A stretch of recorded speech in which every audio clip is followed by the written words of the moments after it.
Hey,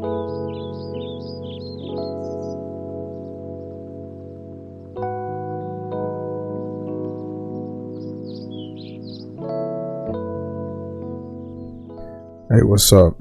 So I'm back again answering reincarnation questions, and this question is from Chelsea Reads Tarot, and she says, my next question is, do you believe that before we reincarnate, we sign up for soul lessons? We sign up for the things that happen to us. With the experience of you being cheated on by your wife in a previous life, for example, some would say you chose to have that experience for a reason, for growth and evolution, to learn the psychology, as you said. And that would be the same for all our other experiences, negative and positive. There is a podcast called The Positive Head. It's an episode from a few years ago, but in it he was talking about how all the people in our lives have signed up to play a role in it, and they're all a part of our spiritual all a part of our spiritual team. Even the bad guys, somebody has to do it to help us get you where you're going, and these are all people you love from the other side. I thought that was interesting. Much gratitude. You're awesome. So to answer your question, no, I don't believe that we sign up for soul lessons, and no, I don't believe that the people around us are signing up to help us either. I don't believe that they're passed on loved ones helping us. So I have to give this disclaimer. When I respond or answer these questions, I'm basically answering them based on my experience from my perspective.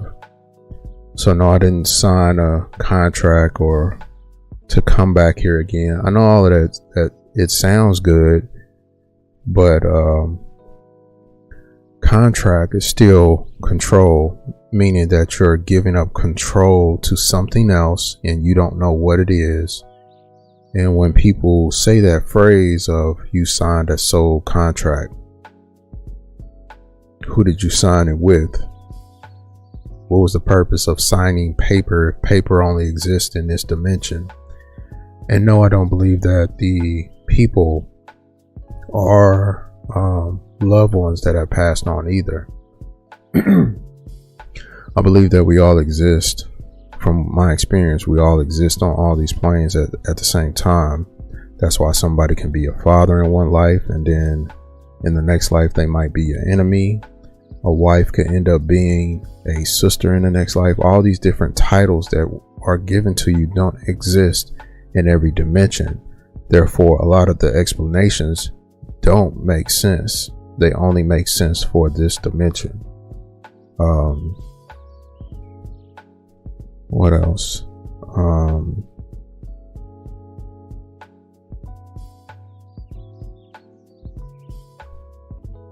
So I do understand what the amnesia is for, like coming here and not remembering how you get here or not remembering your other lives. So just think about it for a second.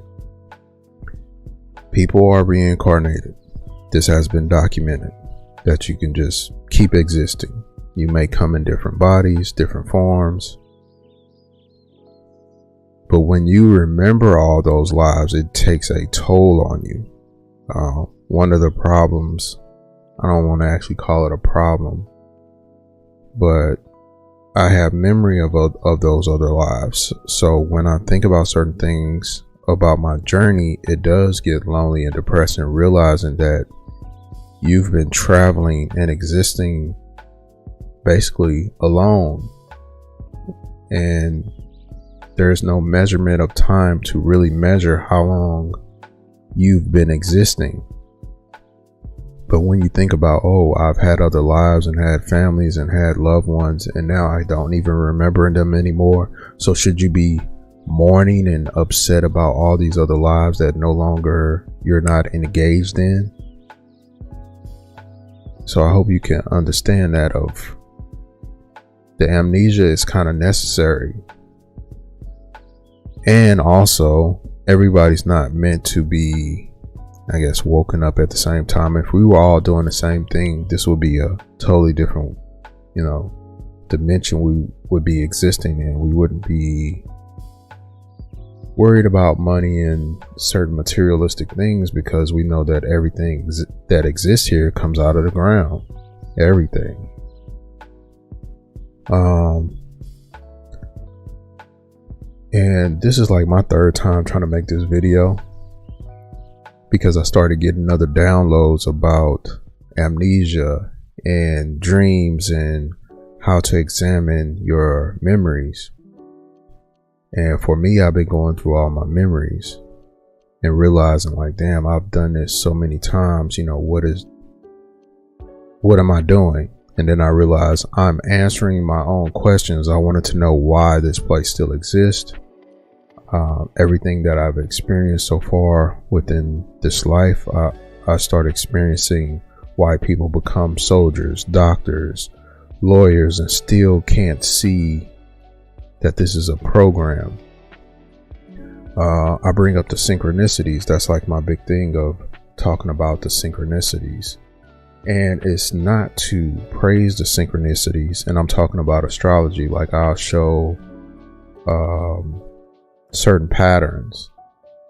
So the question is, why are we following these patterns, and why are we allowing these energies to control us? For example, the zodiac. Why are we letting it dictate what we are? It only dictates the energy within this dimension. So I was thinking about the Mandela effect also. If we have this thing called the Mandela effect that affects the matrix, and it can change words, it can change people, what makes you think that it hasn't changed the astrology and the zodiac as well? What makes you think that it hasn't changed the wording and you haven't been paying attention to it? We already know that words in the Bible have changed. Certain people that didn't exist again. And then they blame it all on this terminology called the Mandela effect. So what makes you think studying astrology, numerology, cardiology, and all these things, and we see these loops and synchronicities, what makes you think that those words have not changed in the Mandela effect? Another download that I've gotten this week was the definition and the terms used for dreams or dreaming is going to eventually change in the future. They're going to come up with a new terminology to dictate what dreaming really is, because dreaming isn't just resting and the brain is producing images. It's basically going to come out that several people, or numerous people, when they dream, they're actually going to other timelines and existing in other timelines and bringing back information. We all can do this, but eventually it's going to come out to change or to create laws to start incriminating people, because it's going to come out that you can influence people through dreams, you can pull people into dreams, you can alter this reality through your dreams. And they're going to create laws to start criminalizing people for dreams. Technology is going to be basically created around trying to see what you are seeing in your inner thoughts.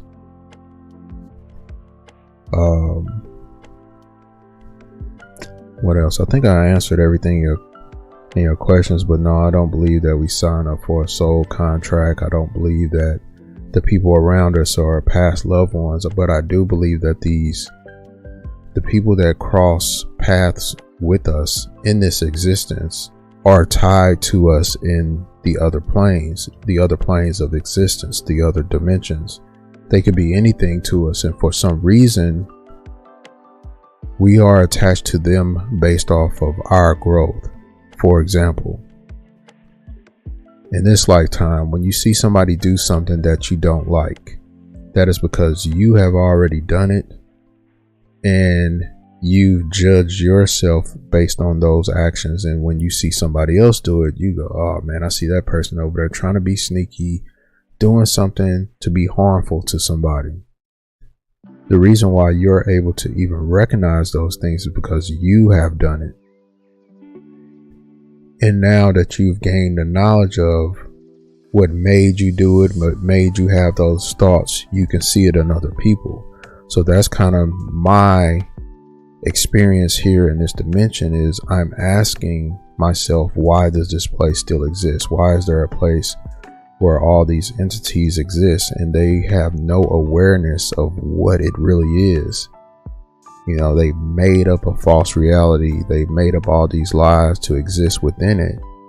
And then they fall apart because they're just making up this reality. They're not facing the truth of, you know, we live in this place that has abundance. Anything that we want comes out of the ground. All the objects that we make, they come out of the ground. All the foods that we eat, they come out the ground. And at the same time, we're not the body. So this place exists for an experience. And I'm gonna end it on that, make this short and sweet so I ain't gotta edit it. And I'm gonna holler at you guys later.